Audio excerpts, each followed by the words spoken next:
Hello everybody, my name is Dark Magic and welcome to another sound design tutorial. Today I'll be teaching you how I made this sound in Serum 2.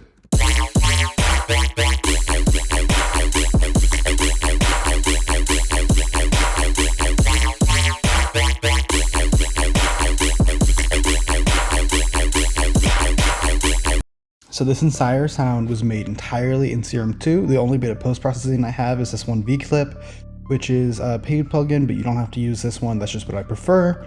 But everything else is entirely in this patch. So let's get right into it.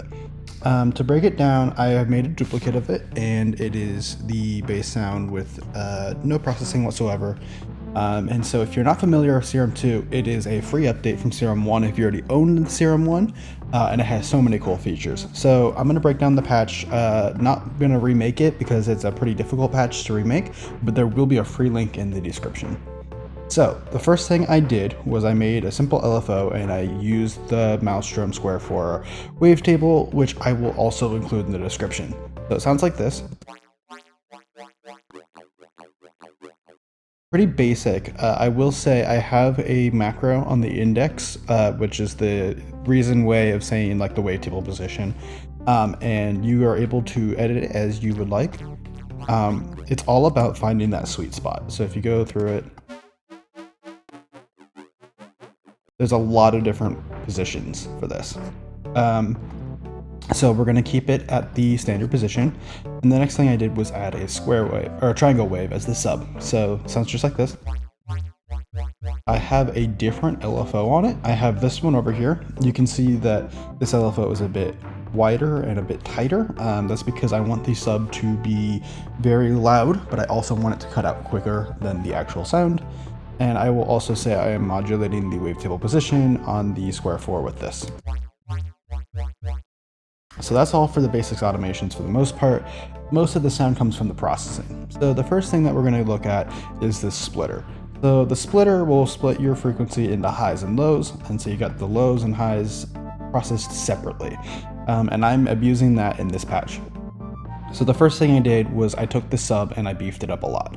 I just added a bunch of distortion just with tube, and I put a filter on it just to make sure that it was all cleaned at the end. So it sounds like this. And you can hear that sub is very loud, very fat. I also have a pitch down on the sub, and that is controlled in the matrix. So if you scroll down here to LFO4, you can see that it is changing the coarse pitch of oscillator 2, which is the sub.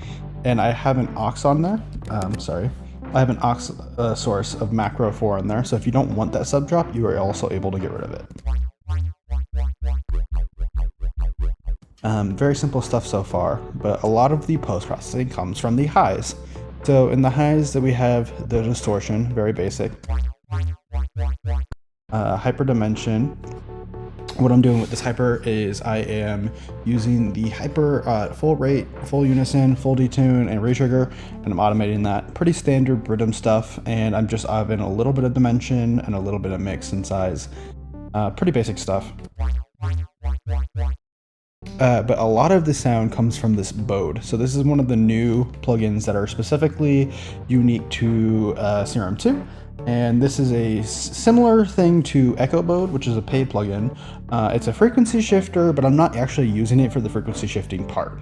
What I'm using it for is this feedback, which is time synced with the delay. So you can see I have this rate macro, which you can automate. And it is also automating the delay, so it's basically acting as a delay, but it's also got this blur feature. So I have a macro on here, you can automate it on and off, so it sounds like this. I like to find a sweet spot, because if you have it all the way down at 0, obviously you can't hear any of it, but if you have it at 100%, it makes it a little bit weak in my opinion, so I like kind of blending it into a sweet spot. And you can mess with the blur as well. So the blur is another macro I have over here, and it, like I said, it kind of blurs the sound. So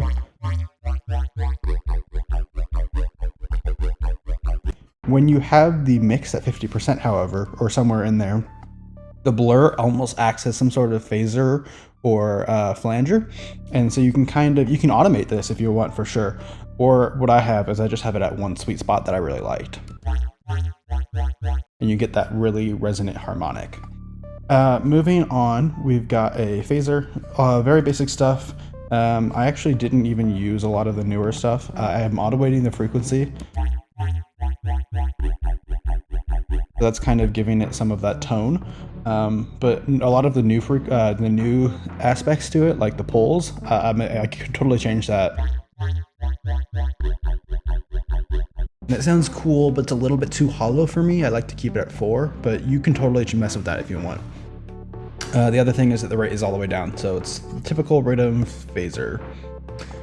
One of the other big new things about this is the diffuser filter, which is basically just disperser, but for free. And that's why I'm able to do a lot of my post-processing inside of Serum. So typically I would have to do this in the post-processing like Ableton or something. But with this new plugin, or this new filter, I can definitely do a lot of post-processing. So it sounds like this with it. It's giving it some of that gain. The main thing when you load up this is to make sure you turn the stages all the way up and mess with the frequency. If you automate it, it actually bends the pitch a little bit, which is really cool, but you have to be careful to make sure you're staying key. I definitely have made patches where I've automated this. And you can go very extreme like that. The resonance is just will really give you that like hollow bubbly sound that disperser does. It's kind of like the pinch on disperser. So make sure you mess with that. But for this patch, I just wanted to give it a little bit of waterness. Very typical compressors. So it's just 2 multiband. What I like to do like normal is turn the ratio all the way up, tack down, release up, and then mess with the gain. Your very standard OTT sounds. Then we've got an equalizer. This is just giving it a little bit of high end. And the second one is taking out some notches. There's some notches that I'm taking out some of the frequencies I really didn't like. Pretty basic stuff. And finally, we got one more filter just to get rid of that low end, because we want all of the low end to come from this separate sub. Perfect, and now we've got both of those sounds very clean. But what we're gonna do is we're gonna process them together. So that's how I make my music really loud and beefy and like feel like one thing. And so I'm able to do this in Serum now that they have this sort of new processing center. So I am going to turn on this filter first, which is another disperser. And this one, I have it at a very specific part, just something that sounded good. And I have it mixed here with the glue. So if you turn it all the way off, pretty normal, but as soon as you turn it on the glue, you can see it kind of blurs the sound together in a way that I really liked.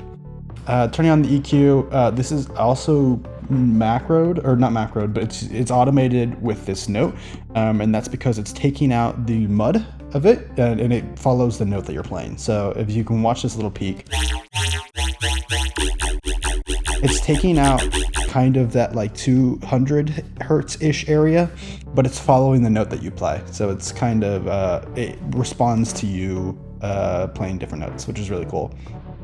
We got a utility, which is just bass mono at 150, pretty basic stuff. And then the final compressor, which I'm using this compressor, not as a multiband OTT, but just as a limiter. So I have it all the way up as a ratio, all the way up as a limit. And then I have the attack all the way down, the release all the way up, and I just have a little bit of gain to give it that little push at the end. But that's pretty much it for the most part. I didn't do any other post-processing outside of the synth besides that one little V-clip, which is only just 3 dB of gain. I just like how it sounds. It kind of ties the whole thing together. Even the drums are just an ominous loop, nothing special, barely any post-processing. So yeah, I really hope you learned a lot from this video, and I can't wait to see what you guys make with Serum 2. I'm really excited. Let me know if you have any other specific sounds you want to hear from me, but otherwise I'll catch you in the next video.